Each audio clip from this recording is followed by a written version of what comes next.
Вон сидят они. Целые колонии морского охотника прекрасно чувствуют себя у пресной воды. Пока люди тянутся к морю, бакланы перебираются к Заинскому водохранилищу. Птицу не пугают ни люди, ни холод. Уже не в первый раз именно в Татарстане бакланы предпочитают и гнездиться, и выводить потомство. Большой баклан по всем определителям, если посмотреть на определители, он везде отмечен как достаточно южная птица.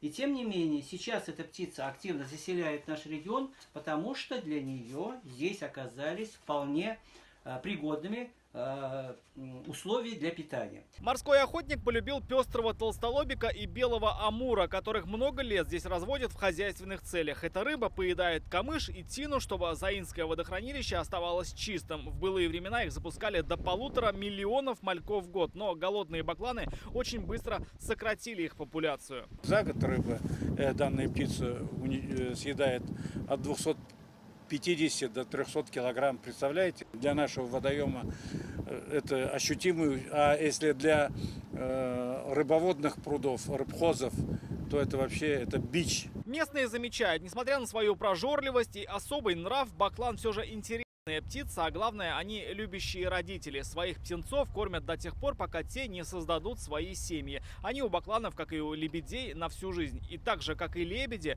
бакланы предпочитают жить на берегу, вызывая восторг у никогда не встречавших их татарстанцев. Последние годы все больше и больше она встречается у нас на крупных реках, на Волге, на Нижнекамском водохранилище, отмечены даже здесь у нас в районе города Казани. Как отмечают ученые, только за одну осень стая бакланов может обезрыбить крупный водоем, поэтому уже сейчас нужно предпринимать необходимые меры. Регулировать места, где будут образовываться крупные скопления бакланов, и ежегодно контролировать их численность. Рамиль Шайдуллин, Елена Маврин, Денис Сипатов, ТНВ, Заинский район.